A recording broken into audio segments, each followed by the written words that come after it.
வருவது வரட்டும் குழந்தையே, விட்டு விடாதே. சாயப்பாவை உறுதியாக பற்றிக்கொள். அனைத்தும் உனக்கு சாதகமாக அமையும். ஓம் சாயிரம். ஓம் சாயிரம். என் பிரியமான குழந்தையே, உன் வாழ்க்கையில் தற்போது நடந்து கொண்டிருக்கும் போராட்டங்கள் எல்லாம் உனக்கு பெரியதாக தெரிகிறதா? அப்படி தெரிந்தால் தற்போது உள்ள நிலை கூட உனக்கு கடினமாகத்தான் தெரியும். ஆனால் இப்பொழுது உனக்கு நடக்கும் போராட்டங்களை நீ எப்படி எதிர்கொள்கிறாயோ, எப்படி தாண்டி வருகிறாயோ, அதில்தான் உன் வெற்றிக்கான வழியும் உன் கண்களுக்கு தென்படும். என் பிரியமான குழந்தையே, உன்னுடைய கர்மா, மாயை, விதி இவை மூன்றுமே எல்லார் வாழ்க்கையிலும் நடக்கும் நல்லது தீயதை தீர்மானிக்கும். இதை பொறுத்தே எல்லோருடைய வாழ்க்கையிலும் ஏற்றமும் சறுக்கலும் இருக்கத்தான் செய்யும். ஒருவர் வாழ்வில் உள்ள மனதில் உள்ள மன தைரியமும் மன நம்பிக்கையும் அப்படி தீர்மானிக்கும் பொழுது அவர் எதிர்கொள்ள வேண்டிய திருப்பங்கள், அவர் எடுக்கப் போடும் முடிவுகளை பொறுத்தே அந்த வழி வெற்றியின் நோக்கை எட்டிச் செல்லும். ஒவ்வொருவருக்கும் ஒவ்வொரு விதமாக பிரச்சனைகள் வரும். போராடும் விதமும் ஒவ்வொருவருக்கும் மாறுதலாகவே இருக்கும். நீ சாயியின் பிள்ளை அல்லவா? உனக்கு போராட்டம் வரும், கஷ்டங்கள் வரும், வேதனை வரும், சோதனைகள் வரும். ஆனால் கடைசியில் எல்லாம் சுகமாகவே முடியும். விபரீத ராஜயோகத்தை இன்னும் சற்று நேரத்தில் நீ பெறப்போகிறாய். நீ அப்பாவின் பிள்ளைதானே? உனக்கு ராஜயோகத்தை வழங்காமல் வேறு யாருக்கு நான் வழங்குவேன் குழந்தையே? என் பிரியமான குழந்தையே, வாழ்க்கை என்பதே சக்கரம் போல எங்கு ஆரம்பிக்கிறது எங்கு முடிகிறது என்று சொல்லவே முடியாது. ஆனால் அந்த சக்கரத்தில் ஒன்று மேலோக்கி இருந்தால் மற்றொன்று கீழ் நோக்கித்தான் இருக்க முடியும். இப்படியாக உன் வாழ்க்கையை புரிந்து கொண்டு செயல்பட்டாலே விபரீத ராஜயோகம் உன்னை தேடி வரும். சர்வ நிச்சயமாக நீயும் நல்ல சிந்தனையில் செழித்து வாழ்வாய். உனக்கான வாய்ப்பை ஏற்படுத்தி கொடுத்ததும் உன் சாயி தேவாதான். அதை உன் கையிலிருந்து நழுவ விட்டதும் உன் சாயி தேவாதான். இரண்டுமே என்னால் தான் உன் வாழ்க்கையில் நடைபெற்றது என்பதை உணர்ந்து கொள். சில விஷயங்களில் உனக்கு காரணம் தெரியாது, புரியவும் புரியாது. இது நம் வாழ்வில் எதுக்கு நடக்கிறது, ஏன் நடக்கிறது என்பது சில சமயம் உனக்கு புரியவே புரியாது. ஏனென்றால் இந்த வாழ்க்கையில் நீ வெறும் கருவிதான். உன்னை ஆட்கொள்பவனும் உன்னை ஆட்டுவிப்பவனும் உன் சாயி தேவாதான் என்பதை புரிந்து கொள் கண்மணியே. நீ இந்த சாயி என் பிள்ளை, என்னை மட்டுமே நம்பு. நிச்சயமாக உன் வாழ்வில் நீ கரை சேர்வாய். நீ சாயியின் பிள்ளை. எப்பொழுதும் மகிழ்ச்சியோடும் சந்தோஷத்தோடும் நிறைவான வாழ்க்கையை நிச்சயமாக உன் அப்பாவின் பிள்ளையாகிய நீ வாழ்வாய். அந்த வாழ்க்கையை உனக்காகவே நான் ஏற்படுத்துவேன். உனக்கு நடக்கும் நன்மை தீமை அனைத்தும் என் பார்வையில்தான் நடந்து கொண்டிருக்கிறது. என்னை மீறி எதுவும் தவறாக நிகழாது, உன்னை நெருங்கவும் முடியாது. அது உன் வாழ்க்கையில் நிரந்தரமானதாக அமையப் போகிறது. எனவே பொறுமையோடு காத்திரு. அதற்கான காலம் வெகு தொலைவில் இல்லை என் குழந்தையே. உன்னை அசைத்து பார்ப்பவர்கள் என்னை அசைத்து பார்ப்பவர்களுக்கு சமம். குழந்தையே, கலங்காமல் இரு. இதை முழுவதுமாக கேள். உன்னுடைய மன வலிக்கு மருந்தாகவே இது இருக்கும். குழந்தையே, மன வலியால் மன வலிமையில்லாமல் வேதனையோடு உன் புத்தியெல்லாம் குழம்பிப்போய், சாயிநாதரே நீங்கள் எனக்கு என்ன செய்தீர்கள் என்று கேள்வி கேட்கும் அளவிற்கு உன் மனம் தடுமாறிப்போய் கிடக்கிறது. உன் மனம் தெளிவு பெறும் என் குழந்தையே. இன்னும் சிறிது காலம்தான் இருக்கிறது. அதுவரை மனதை போட்டு வீணாக குழப்பிக் கொள்ளாதே. பொறுமையோடு காத்திரு. அதற்கான காலம் வெகு தொலைவில் இல்லை. உன்னை விட்டு நான் எங்கேயும் செல்ல மாட்டேன் குழந்தையே. என் பார்வை எப்பொழுதும் உன் மீதுதான் இருக்கும். எது நடந்தாலும் பொறுத்துக்கொள். உன் கவலைகளுக்கு காரணம் உன்னுடைய கர்ம வினைகளே என்பதை புரிந்து கொள். சாயிநாதரே, என் வாழ்க்கையில் நான் எந்த தவறும் செய்யவே இல்லை, யாருக்கும் துரோகம் நினைக்கவே இல்லை என்று சொல்லுகிறாய். ஆனால் போன ஜென்மத்தில் நீ என்ன புண்ணியம் செய்தாயோ, என்ன பாவம் செய்தாயோ அதற்கேற்றால்தான் இந்த வாழ்க்கையில் நீ அனுபவித்துக் கொண்டிருக்கிறாய். உன் கர்மாவை நீ கழித்தேதான் ஆக வேண்டும். உன்னுடைய கர்மாவின் வலிமைகளை, உன்னுடைய வேதனைகளுக்கான வழியை கொஞ்சமாவது உன் அப்பா குறைப்பேன். உன் வலிகளை நான் ஏற்றுக்கொள்வேன். நீ பொறுமையாக இரு. அனைத்தையும் சகித்து கொள்ள பழகிக்கொள். இந்த ஜென்மத்தில் நீ எந்த பாவமும் செய்யவில்லை, மற்றவர்களுக்கு எந்த துரோகமும் விளைவிக்கவும் இல்லை, மனதார் கூட மற்றவங்களுக்கு எந்த கஷ்டத்தையும் நீ கொடுக்கவே இல்லை. ஆனால் போன ஜென்மத்தில் நீ என்ன செய்தாய், எப்படி செய்தாய், என்ன செய்து கொண்டிருந்தாய் என்பது உனக்கு தெரியாதல்லவா? அதனால்தான் இப்பொழுது புலம்பிக் கொண்டிருக்கிறாய். குழந்தையே, கலங்காமல் இரு, பொறுமையாக இரு. உனக்கான குழந்தையே, வாழ்க்கையில் வேகமும் விவேகமும் சரிசமமாக இருக்க வேண்டும். ஒன்று குறைந்தாலோ ஒன்று அதிகமானாலோ உன் மனம்தான் வீணாக வேதனைப்படும், உன் வாழ்க்கைதான் பாடாய்ப்படும். எனவே தைரியமாக இரு, நம்பிக்கையை கைவிட்டு விடாதே. உன் மீது நம்பிக்கை வை, உன் சாயப்பா மீது நம்பிக்கை வை. நீ போராடும் விஷயம் மிக எளிதாக நிறைவேறும்.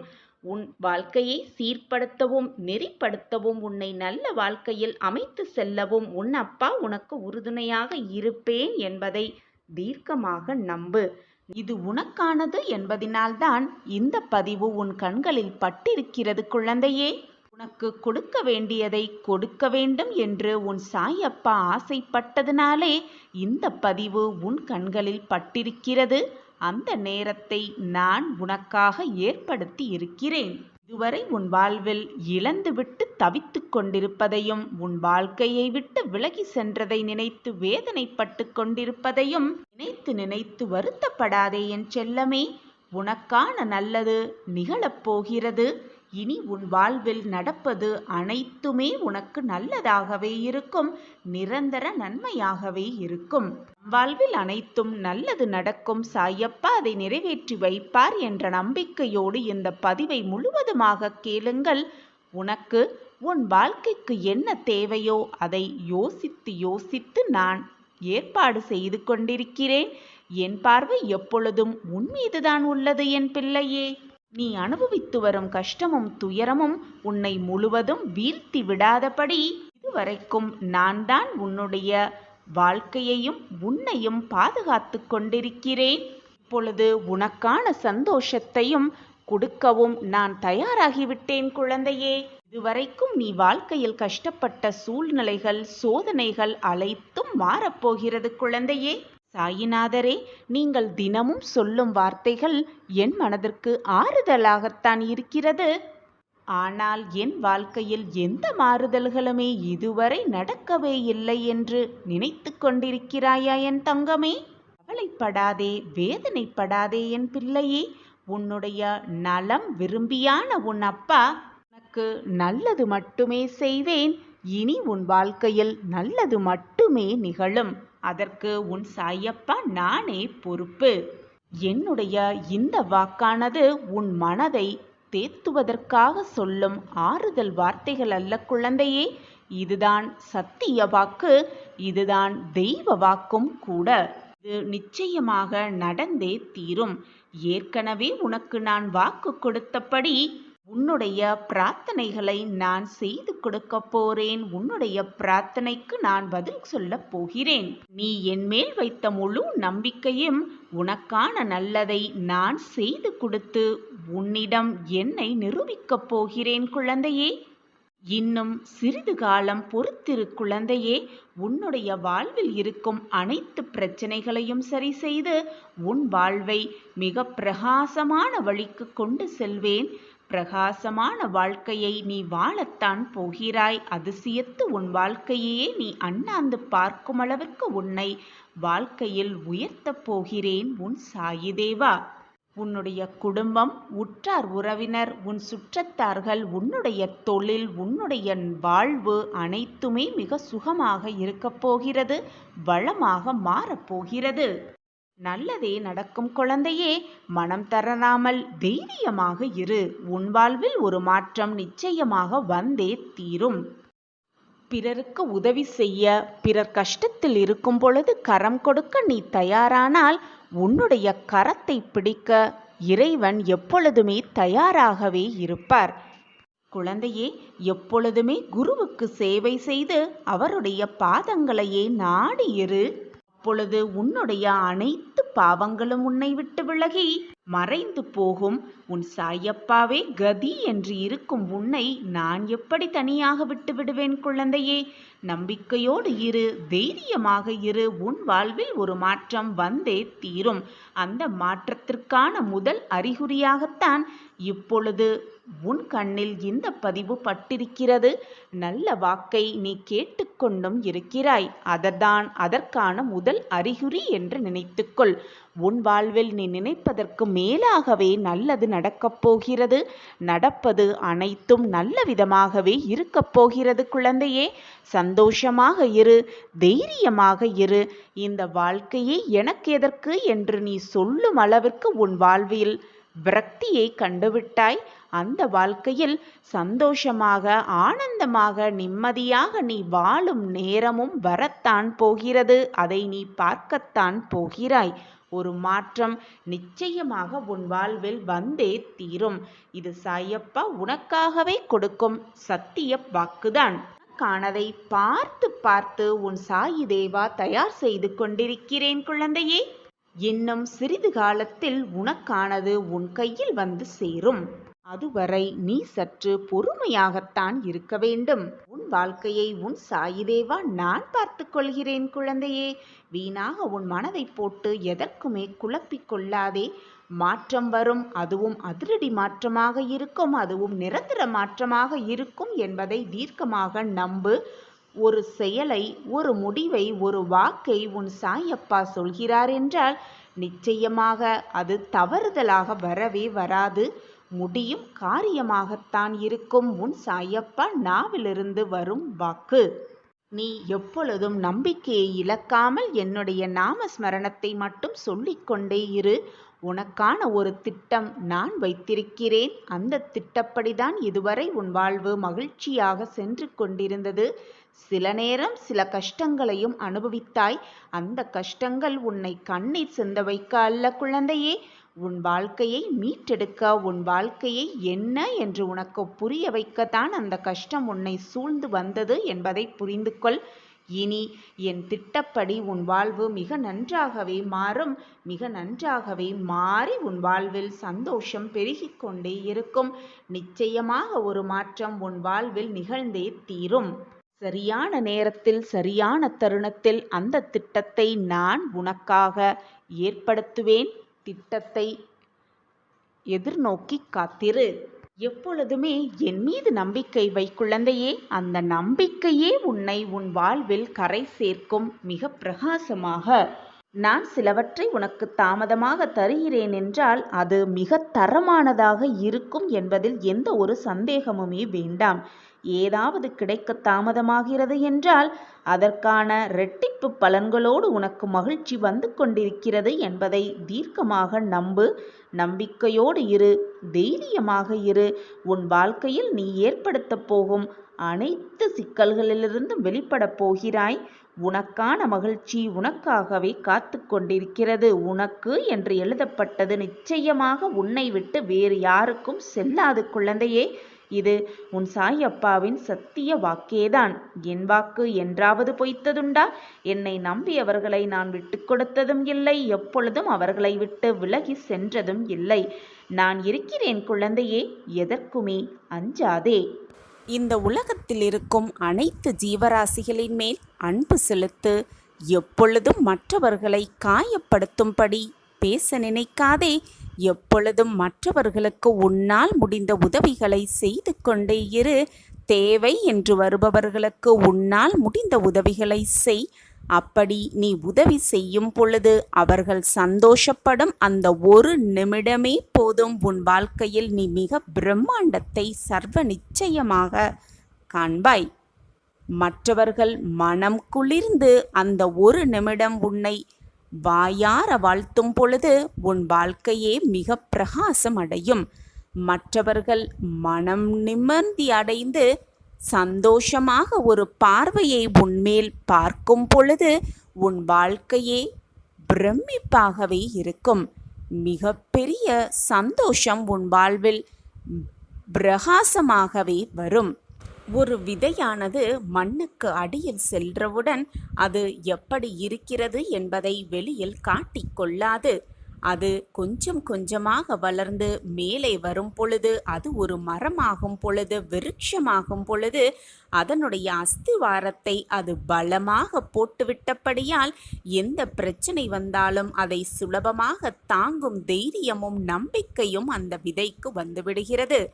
அதே போலத்தான் என் பிள்ளையே, நீ உன்னுடைய அஸ்திவாரத்தை சற்று நிதானமாக உன் வாழ்க்கையை புரிந்து கொண்டு எப்படி வாழ வேண்டும் என்பதை மிக தெளிவாக தெரிந்து கொண்டு பின் உன்னுடைய பயணத்தை துவங்கு.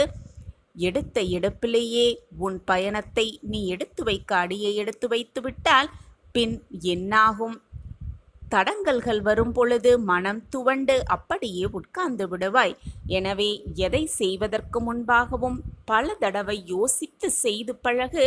செய்ய ஆரம்பித்தவுடன் இது நடக்குமா நடக்காதா, கிடைக்குமா கிடைக்காதா என்று யோசிப்பதில் எந்த ஒரு பயனுமே இருக்காது. நீ நினைத்த இலக்கை அடைய உன் வாழ்க்கையை நீ நகர்த்திதான் ஆக வேண்டும். நீ வெற்றியடைவதற்கு உன் வாழ்க்கையில் நீ பயணத்தை மேற்கொண்டுதான் ஆக வேண்டும். நீ நினைத்ததை அடைய உன் வாழ்க்கையை நீ வாழ்ந்துதான் ஆக வேண்டும். கஷ்டமாக இருக்கிறதே என்று உன் வாழ்க்கையை மற்றவர்கள் வாழவும் முடியாது. மற்றவர்கள் துன்பப்படுகிறார்களே என்று அவர்களுக்காக நீ உன் வாழ்க்கையை விட்டுத்தரவும் முடியாது. இதுதான் வாழ்க்கை. உன்னை கீழே விழவைக்க 1000 உறவுகள் இருந்தாலும் உன்னை தூக்கி நிறுத்த நான் ஒருவர் மட்டுமே உனக்கு உண்டு என்பதை புரிந்து கொள் கண்மணியே. என்றையிலிருந்து நீ உன்னுடைய கஷ்டத்தையெல்லாம் சொல்லி சொல்லி என்னிடம் அழுதாயோ, அன்றைய தினத்திலிருந்து நான் உனக்கு பதில் கொடுக்கவும் உன் வாழ்க்கைக்கு வழிகாட்டவும் ஆரம்பித்து விட்டேன். எப்பொழுதுமே உன் மனதை அலைப்பாய விடாமல் என்னுடைய நாமஸ்மரணத்தை சொல்லிக்கொண்டே இரு. அப்பொழுது உனக்கு என்னுடைய பதில்கள் எல்லாம் புரிய வரும். உன் வாழ்க்கையில் எல்லாமே நல்ல விதமாக போய்கொண்டே இருக்கும். நீ எதற்குமே பயப்பட தேவையே இல்லை. குழந்தையே, உன்னை விடாது விரட்டுகின்ற உன் விதியை கூட மாற்றி எழுதுவேன் உன் சாயிநாதர். போய் வென்று விட்டு வா. என்னவென்றாலும் என்ன சாதித்தாய் என்றுதான் உன்னை சுற்றி இருப்பவர்கள் அனைவரும் கூறுவார்கள். ஆனால் அந்த பேச்சையெல்லாம் நீ காதில் வாங்கிக் கொண்டால் வாழ்க்கையில் எதையுமே சாதிக்கவே முடியாது. எனவே சாதிக்க போய்கொண்டே இரு. யார் பேசுவதையும் காதில் வாங்கிக் கொள்ளாதே. உன்னோடு இருப்பது உன் சாயப்பா, என்னோடு இருப்பது என் சாயப்பா என்று நம்பிக்கையோடு சொல்லிக்கொண்டே சென்று கொண்டே இரு. உன் வழியை பார்த்து கொண்டு வழியில் பேசுபவர்களையும் உன்னை ஏளனமாக தூற்றுபவர்களையும் நினைத்து வருந்தாதே. போய்கொண்டே இரு உன் வாழ்க்கையில். என்னை மீறி எதுவுமே உனக்கு நடக்காது என் தங்கமே. உன்னுடைய துன்பங்கள் அனைத்தையும் அடித்து விரட்டி தவிடு பொடியாக்க உன் சாயப்பா வந்துவிட்டேன். உன்னுடைய போராட்டங்கள் ஏங்குதல்கள் அனைத்தையும் விட்டுவிட்டு உன் சாயப்பாவையே சார்ந்து இரு. உன்னுடைய பிரச்சனை அனைத்தையும் தீர்க்கும் வல்லமை உன் சாயப்பாவிற்கு உண்டு என்று உனக்கு தெரியும் தானே? பின் ஏன் மனதை போட்டு குழப்பிக் கொண்டிருக்கிறாய்? உன்னை விடாது துரத்தும் உன் விதியையும் மாற்றி எழுதுவேன். கண்ணுமைக்கும் நேரமே போதும், அடுத்த கணமே உன் வாழ்க்கையை மாற்றி அமைக்கும் வல்லமை உன் சாயப்பாவிற்கு உண்டு. நீ கேட்டது எல்லாம் நிச்சயமாக உனக்கு கிடைக்கும். சிறிது கால தாமதமாகலாம், ஆனால் தப்பாமல் கிடைத்துவிடும். நான் உன்னுடைய தாகத்தை தீர்ப்பதற்காக வருவதற்குள், அது மட்டும் அல்லாமல் உன் கேள்விக்கான பதிலை எடுத்துக்கொண்டு வருவதற்குள் உன் மனம் சஞ்சலமடைந்து எங்கோ சென்று விடுகிறாய். பின் எப்படி நான் வருவதை உன்னால் உணர்ந்து கொள்ள முடியும்? நான் பேசுவதையும் உன்னால் புரிந்து கொள்ள முடியும்? நான் எப்பொழுதும் உனக்காகவே இருக்கிறேன் என் கண்மணியே. பாரத்தையெல்லாம் என் மேல் அப்பொழுது உன் மனதிற்கு சிறிது நிம்மதியாக இருக்கும். எப்பொழுதுமே உன் சாயப்பாவை சார்ந்தே இரு. உனக்கு கிடைக்க வேண்டிய நல்லது நிச்சயமாக உன் கைகளுக்கு கொண்டு வந்து சேர்க்கும் வேலையை நான் பார்த்து கொண்டிருக்கிறேன். எனவே இதில் சந்தேகமே வேண்டாம். தப்பாமல் உனக்கு கிடைக்க வேண்டியது உனக்கு என்று எழுதப்பட்டது உன் கைகளுக்கு வந்து சேரும். அதை சேர்க்கும் வேலையை நான் பார்த்து கொள்கிறேன். கஷ்டம் என்பது இந்த உலகத்தில் உள்ள அனைவருக்கும் வருவதுதான். அந்த கஷ்டத்திலிருந்து, கஷ்டத்தின் பிடியிலிருந்து யாருமே தப்புவதே இல்லை. அது எப்படி சாயப்பா உங்களுக்கு தெரியும் என்றுதானே கேட்கிறாய்? நான் தான் உன்னை பார்த்து கொண்டே இருக்கிறேனே. இதை பற்றியெல்லாம் உனக்கு தெரிந்தும் உணர்ந்து கொள்ளாமல், புரிந்து கொள்ளாமல் இருக்கிறாய். மற்றவர்களுக்கு கஷ்டம் வந்துவிட்டால் முன்னாலெல்லாம் ஓடிப்போய் அவர்களுக்கு ஆறுதல் சொல்வாய். இப்பொழுது உனக்கே கஷ்டம் என்ற நிலை வந்ததும் மனம் பொறுத்து கொள்ள முடியாமல் ஏதோ நினைப்போடு வாழ்க்கையில் பிடிப்பே இல்லாமல் வாழ்ந்து கொண்டிருக்கிறாய். பிறந்தது முதல் கஷ்டங்களோடும் தொல்லைகளோடும் வேதனைகளோடும் வாழ்கிறேனே. என்னை மீட்டெடுக்க யாருமே இல்லையே என்று புலம்புகிறது உன்னுடைய மனம். இப்படி மனக்குமுறலோடு இருக்கும் பொழுதும், மனவேதனையோடு இருக்கும் பொழுதும் என் கண்களை நன்றாக உற்றுப்பார்.